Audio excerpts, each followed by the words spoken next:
प्रधानमंत्री जी अभी पोलैंड गए थे, वहाँ का शांति प्रतीक थे, वहाँ के जितने भारतीय लोग थे उनसे मिल के आए, काफ़ी अच्छा उनका स्वागत किया भारत के जितने लोग हैं, और स्पेशली पोलैंड के प्रधानमंत्री उन्होंने स्वागत करा।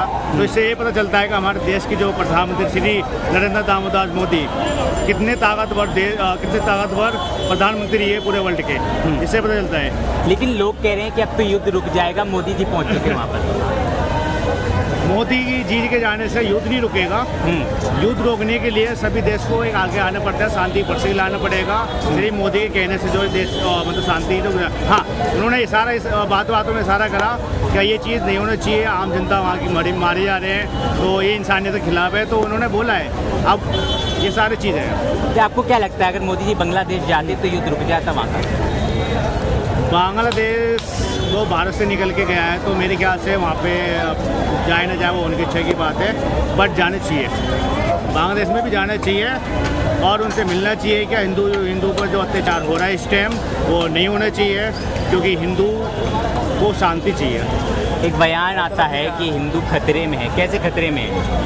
हिंदू खतरे में नहीं है, हिंदू जागा नहीं है। जागा नहीं है, हिंदू जागा नहीं है, खतरे में नहीं है। अगर वहाँ के हिंदू जागे होते पहले तो मेरे ख्याल से ये नौबत नहीं आती आज हिंदुओं की कि वहाँ पे ऐसी मंदिरें तोड़ी जाती, हिंदुओं को साथ बलात्कार किया जाता। तो अगर जिस दिन हिंदू जग गया तो मेरे ख्याल से ये नहीं होता। लेकिन भारत में भी तो ऐसा होता है। भारत में कहाँ होता है? भारत में भी कहे जाते हैं हिंदू खतरे में। हिंदू कभी भी खतरे में नहीं था। हाँ, कुछ ऐसे संगठन हैं जो वो मुद्दा बना कर रखती हैं क्या हिंदू खतरे में है। हाँ, मैं ये चीज़ कह सकता हूँ, पाकिस्तान, बांग्लादेश, अफ़गानिस्तान में हिंदू खतरे में थे, और इसलिए थे क्योंकि वहाँ पे अफ़गानिस्तान में 50% हिंदू थे, आज 0.5% है। पाकिस्तान में 22% थे 10-15 साल पहले, आज की वहाँ पे जो थी 2.5% हिंदू बच गए हैं। तो हिंदू खतरे में है अदर कंट्री पे, लेकिन भारत में नहीं। भारत में नहीं। कैसे देखते हैं कि भारत में अब तक मोदी जी का विकास किस तरीके से काम किया, रोजगार के ऊपर क्या कहेंगे?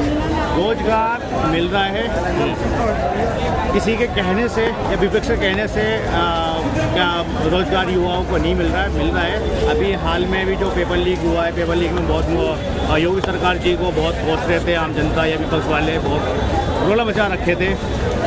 अभी यूपी बोर्ड का एग्ज़ाम हुआ है, बड़ी सुरक्षा के बीच में हुआ है, कैमरे की निगरानी पे हुआ है, SDM, DM, CO, कमिश्नर सब लगे हुए हैं। क्या 60,000 वैकेंसी को कैसे हम पूरा कर सकते हैं और उन लोगों को मुंह तो जवाब दे सकते हैं जिन्होंने हमारे सरकार के ऊपर। भी नीट का एग्ज़ाम लीक हो जाता है, सड़क पर छात्र आ जाते हैं। अगर मैं ये बोलूँ क्या सरकार अगर इस लीक पेपर में शामिल थी तो गलत होगा। ये पेपर लीक होने का कुछ अंदरूनी भाग होता है या कुछ ऐसे लोग होते हैं अंदर के जो इन चीज़ों में शामिल होते हैं, तो उनको भी पकड़ना ज़रूरी है कि फ्यूचर में ऐसी दुर्घटना ना हो और किसी भी स्टूडेंट को, किसी भी छात्र के लिए ऐसी जो है लीक ना हो, भविष्य साल ऐसा ना खेला जाए। 9 साल से 9 साल से एक ही कंपनी है जो पेपर करवा रही है और 9 साल से लीक ही हो रहे हैं, तो सरकार को नहीं दिख रहा है। अब कैमरे लग के बता रहे हैं, क्या हो गया सर? कैमरा लगा लो, कैमरे लगते रहो, दिल्ली में एक्सीडेंट नहीं हो रहे। कैमरा देखो आपके पीछे लगे पड़े हैं, क्या किसी का चालान कटा? कोरोना के अंदर इसी रोड के ऊपर जो है ना, जब लोगों को मास्क लगाने का सरकार ने फाइन कर रखा था, तो इसी रोड पर हमने बहुत से ऐसे वो भी देखे भाई जो कैमरा जो मास्क लगा के ऊपर से किस का चालान काट दिया सरकार ने। कैमरे से हम निगरानी रख सकते हो, लेकिन एक जब सही है तो डर का आएगा। खुदा ही साला चोरी करवाओगे तो जो मर्जी। क्या लगता है सरकारी पेपर लीक करा देती है? भैया एक बात बताओ, हाँ, किसी मूवी के अंदर बड़े पुराने जमाने की मूवी थी, उसमें कहावत थी, हाँ, अगर एक थानेदार हवलदार ईमानदार हो जाए ना, हाँ, तो उस इलाके के मंदिर के पार से चप्पल नहीं चोरी हो सकती। ठीक है जी, तो फिर पेपर है भाई। आप बताइए भैया क्या कहेंगे? सरकार पर सीधा आरोप लग रहा है।